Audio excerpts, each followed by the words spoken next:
Surgeon வாசுக்குட்டி. இதன் ஆசிரியர் ராஜாஜி.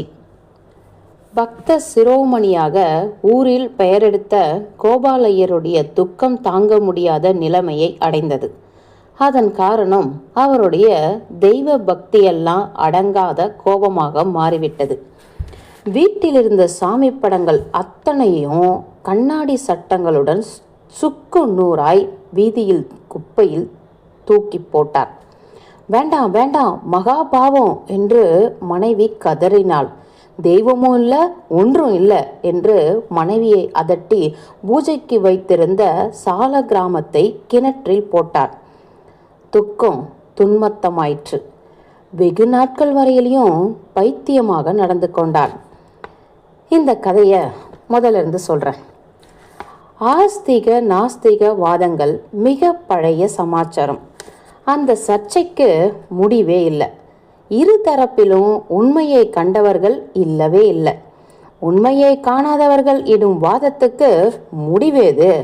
அவரவர்கள் அனுபவத்தின் பயனாக உணர்ச்சிகள் உண்டாகின்றன. அந்த உணர்ச்சிகளே வாதங்களாகின்றன. வாதத்துக்கு முடிவு இல்லை, ஊருக்கு வழியும் இல்லை. கோபாலையருக்கு ஆண் குழந்தை பிறக்கவில்லை. ஒரே ஒரு பெண் குழந்தை தான்.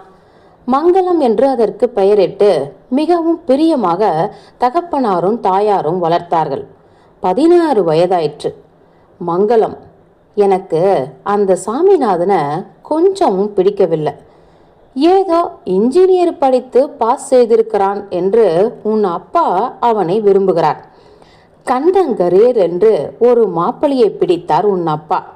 எனக்கு நம்ம கிருஷ்ணமூர்த்தி தான் பிடித்திருக்கிறது. என்ன சொல்கிறாய்? அவனும் கொஞ்சம் படித்து தான் இருக்கிறான். மேலும் படித்து இன்ஜினியரோ டாக்டரோ அவனும் தான் படிப்பான். லட்சணமாக இருக்கிறான். அவனை விட்டுட்டு இந்த கருப்பனையா நீ கல்யாணம் செய்து கொள்ள வேண்டும் என்றாள் கமலம்மா. துணி கிழிந்திருந்ததை மங்களம் உட்கார்ந்து தைத்து கொண்டிருந்தாள். இவனும் வேண்டாம் அவனும் வேண்டாமா, என்னை தொந்தரவுப்படுத்தாத என்றாள் மங்களம். இவ்வாறு தினமும் மாறி மாறி பேச்சியும் விவாதமும் நடந்தன. முடிவில் மங்களத்தை சாமிநாதனுக்கு கொடுக்கவில்லை, கிருஷ்ணமூர்த்திக்கும் கொடுக்கவில்லை. கமலாம்பலாக்கு ஒரு அண்ணன், சொந்த அண்ணன் இல்லை, தகப்பனாரின் முதல் தாரத்து வயிற்றில் பிறந்த மகன். அவனுடைய மகன் வாசு. மங்களத்துடன் குழந்தை பருவம் முதல் கூடி விளையாடி வந்த பையன். வாசுவை தான் நான் கல்யாணம் பண்ணிக்கொள்வேன் என்று மங்களம் பிடிவாதம் பிடித்தாள். தகப்பனாரும் ஒப்புக்கொண்டார். ஜோதிடர்களும் இது ரொம்ப நல்ல ஜோடி என்றார்கள். மங்களத்தை வாசுதேவனுக்கு கொடுத்து திருப்தியில் விவாக முகூர்த்தம் சுருக்கமாக நடந்து முடிந்தது. வாசுவும் மங்களமும் ஒரு வருஷம் கோபாலையர் வீட்டிலேயே சந்தோஷமாக வாழ்ந்தார்கள். அடுத்த வருஷம் சித்திரை மாதத்தில் மணலூரில் நடந்த பெரிய ரயில் விபத்தில் வாசு உயிர் நீத்தான். அது காரணமாக தான் கோபாலையர் நாஸ்திகராகிவிட்டார். மங்களம் என்று பெயர் வைத்தேனே, விதவையாக போனாயே என்று தாயார் குழந்தையை கட்டிக்கொண்டு விம்மி விம்மி அழுதாள். நான் செய்த பூஜையெல்லாம் பொய்யாகிவிட்டதே, ஏற்றிய கற்பூரம் பிசாசு காற்றா ஆயிற்றே, தெய்வமும் இல்லை தேவியும் இல்லை, எல்லாம் பொய் என்றார் கோபாலையர். 3 மாதங்கள் முழு பைத்தியமாகவே நடந்து கொண்டார். விவாகமான போது மங்களம் சாதாரண படிப்பு தான் படித்து முடித்திருந்தாள். விபத்துக்கு பிறகு கோபாலையர் ஓரளவு சாந்தமடைந்த பின் மங்களத்தை பள்ளிக்கூடத்தில் மறுபடியும் சேர்த்தாள். மங்களம் படிப்பில் நன்றாக தேறி வருஷம் தவறாமல் படிப்படியாக விருத்தியடைந்தாள். 10 ஆண்டுகள் முடிந்து மங்களம் வைத்திய கல்லூரியில் சேர்ந்து விட்டாள். மங்களத்திற்கு இப்பொழுது 25 வயது. உயர்தர வகுப்பில் வைத்திய பரீட்சை தேறிவிட்டாள். வைத்திய கல்லூரியில் கூட படித்த பல பேர் அவளை மணந்து கொள்ள ஆசைப்பட்டார்கள். தாயாரும் கூட மறு விவாகத்துக்கு ஓரளவு சம்மதித்தாள். சாஸ்திரமாவது கடவுளாவது அவள் இஷ்டம் என்றார் தகப்பனார். வாசு இருந்தது முதல் கோபாலையருக்கு எதிலையும் நம்பிக்கை இல்லை. மூட நம்பிக்கைகளை பற்றி சொல்லவே வேண்டியதல்ல. அதனால் மங்களத்தின் மறு விவாகத்திற்கு முற்றும் சம்மதம் கிடைத்தது. அவள் இஷ்டம் என்று தகப்பனார் சொன்னதை கேட்டு மங்களம், எனக்கு விவாகம் வேண்டாம், பிரசவ விடுதி வைத்து என் படிப்பை சமூக பணியாக்கி அந்த விதத்தில் காலங்கழிப்பேன் என்றாள். சமூக பணியாவது மடத்தனமாவது, பணம் சம்பாதித்துப்பார் என்றார் கோபாலையர். அப்படியே என்றால் மங்களம் சிரித்து கொண்டு. பிரசவ விடுதியில் நல்ல பணமும் உண்டு என்றாள்.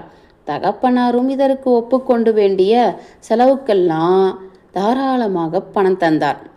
இப்பொழுது மங்களம்மாள் பிரசவ விடுதியில் வருஷம் ஒன்றுக்கு 50 தாய்மார்கள் குழந்தைகள் பெற்று சோஸ்தமடைந்து சந்தோஷமாக தத்தம் வீடுகளுக்கு செல்கிறார்கள்.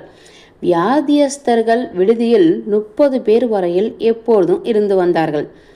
இது வல்லவோ வாழ்க்கை என்றார் மங்களம்மா தன் தாயாரிடம். மங்களம்மாள் பிரசவ விடுதி பெரிய புகழ்பெற்ற ஸ்தாபனமாகிவிட்டது.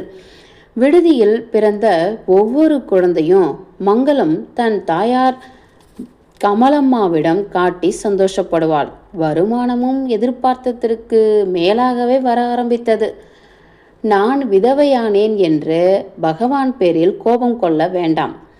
ஆண்டவன் சங்கற்பத்தை அறியாமல் நாம் என்னவோ செய்கிறோம். எனக்கு எத்தனை குழந்தைகள் பார்த்தாயா என்பாள் மங்களம் தாயாரிடம். கமலம்மாளும் சந்தோஷமாக பிரசவ விடுதியில் சில்லறை வேலைகள் செய்து கொண்டு வந்தாள். கோபாலையர் மறுபடியும் சுவாமி படங்களை சம்பாதித்து வீட்டு சுவரில் மாட்டி பூஜை செய்ய ஆரம்பித்தார். திருப்பதி கோவிலுக்கு வருஷம் தவறாமல் மனைவியுடன் போய் வந்தார். கோவிந்தா, உன்னை திட்டினேனே, கிணற்றில் போட்டேனே, நீ சினம் கொள்ளாமல் காத்தாயே என்று கூறி பிரகாரமும் சுற்றி உருண்டு சேவை செய்து வந்தார். சுந்தரகாண்டம் பாராயணம் செய்ய ஆரம்பித்து விட்டார். தகப்பன் யாரென்று இல்லாத ஒரு குழந்தை விடுதியில் பிறந்தது. ஒரு அனாதை பெண் விடுதிக்கு வந்து அந்த குழந்தையை பெற்றாள்.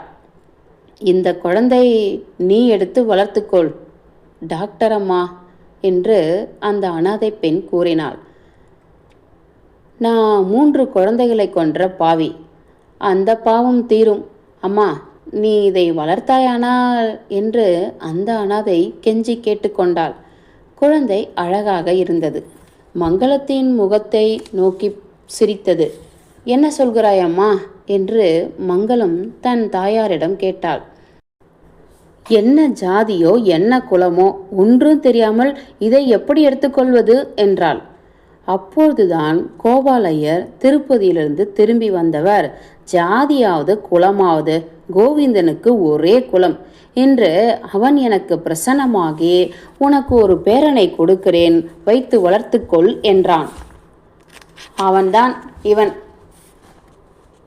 அவன் சொன்னது நடந்துவிட்டது என்று குழந்தையை எடுத்து மகளிடம் தந்தார். இது பிராமண குழந்தைதான், முகத்தை பாரு என்றாள் கமலம்மாள். எந்த குலமானால் என்ன, அப்பா எடுத்து கொடுத்தால் போதும் என்றாள் மங்களம். அந்த குழந்தைதான் இப்பொழுது வாசுக்குட்டி என்கிற பெயர் போன ரணசிகிச்சை வைத்தியர். முற்றும்.